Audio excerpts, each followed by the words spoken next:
If you're in the market for a new action camera, one of these cameras is absolutely fantastic, and one of them you just shouldn't buy. Well, at least not yet. Hey, my name's Jake, and I create content here to help solo creators on the go. So I test and review lots of drones, cameras, lenses, and other filmmaking equipment here in Alaska, and I give you tips and tutorials on how to use them. If that's something that interests you, consider subscribing.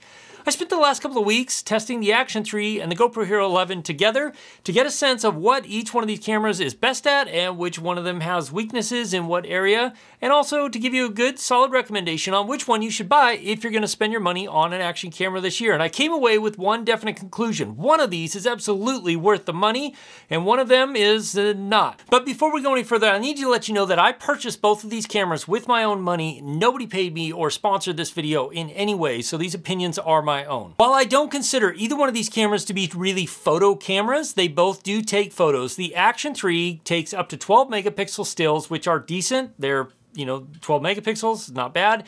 Whereas the GoPro takes up to 27 megapixel stills, which is a massive difference between the two. So if you're gonna do more photo work, the GoPro definitely wins on that. Then we come to video modes, and there is a significant amount of difference between the two cameras, and this is where I discovered one of the first problems with one of these cameras.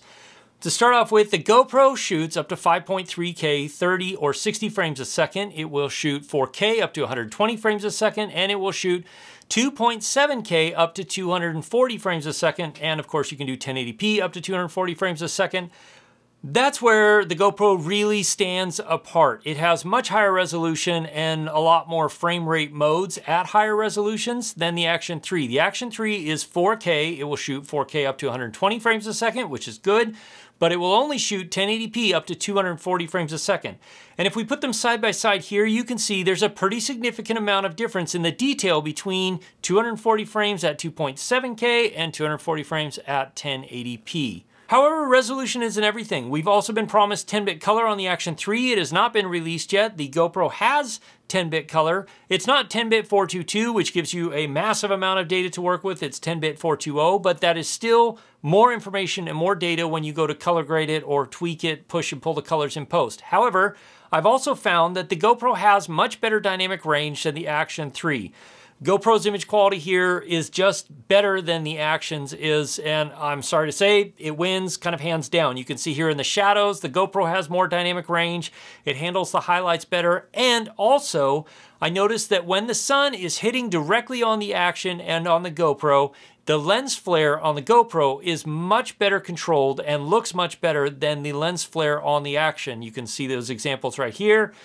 So in this case, the GoPro definitely wins out in the image category. When it comes to stabilization, both of these cameras stabilize really, really well and will do a fantastic job of giving you stable footage handheld, regardless of your environment or whether you're running across rocks or anything like that. As you can see here, me running across rocks, handheld in my hands with both these cameras, you get extremely stable footage. And they both will do horizon leveling, but the Action 3 is limited to 45, actually what I found to be more like almost 80 something, 75 to 80 degrees before the image tips. You can see here where the GoPro, you can level a horizon in the full resolution, 5.3K, 360 degrees. So the GoPro definitely gives you a little more options in that regard. Here is where the major issue with the Action 3 comes in and why I would not recommend it and why I'll be sending mine back is it has a focusing issue, close distance focus. Now, DJI says it should be able to focus as close as 9 inches to infinity.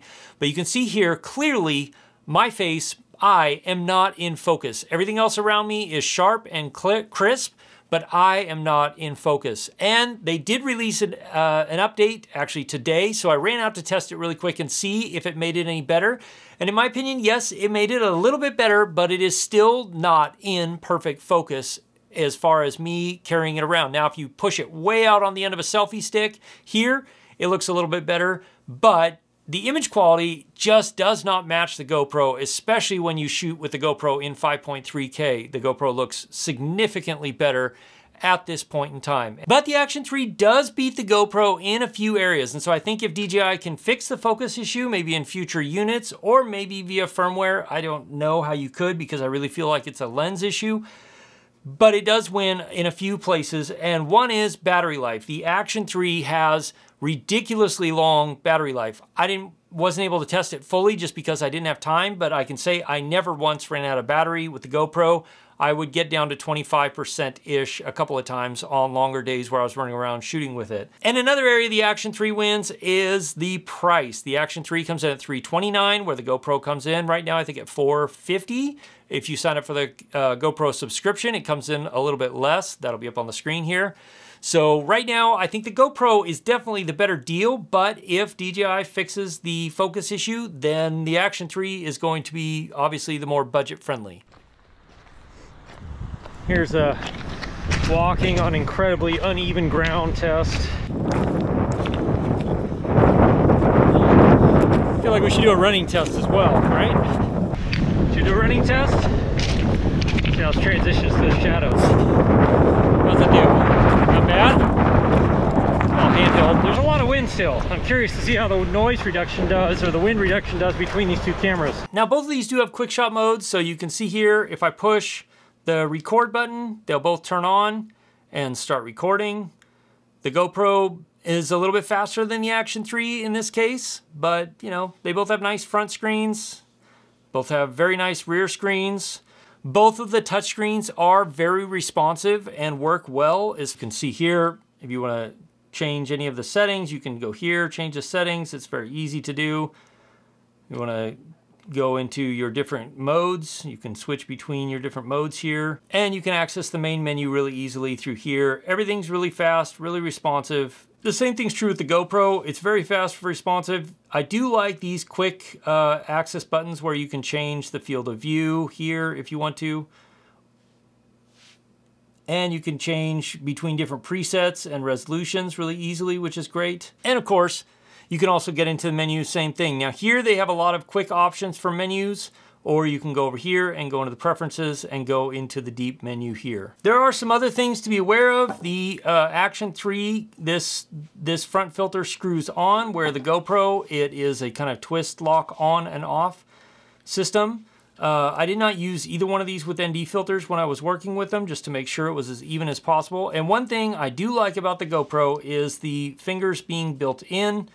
That has become very handy for me from time to time. The Action 3 doesn't have any fingers on it, but it does work with the Action 2's magnetic holder thing. So if you go and just snap it in, it snaps like that. And you can buy a cage for it, but honestly, right now, I prefer the way the GoPro attaches, just because I feel like it's more secure and it works better. And I've, stuck it on the outside of airplanes, helicopters, without worrying about it, because the fingers are directly attached. Whereas the magnetic system, I wouldn't trust without using some sort of cage in that particular instance. They both come with an app, they both update through the app, and they both respond quickly to the app, connect quickly to the app. The problems I've had in the past with the GoPro having real issues connecting to the app or dropping connection a lot, pretty much all been solved since the Hero 10. The Hero 11 has been rock solid, very responsive, and very quick to connect and control using the app. The same is true with the Action 3. Definitely not the video I intended to make when I started testing these two cameras, but it's my honest opinion right now that until DJI irons out the focus issues, it's not worth the $330 for the Action 3, which is unfortunate because I really loved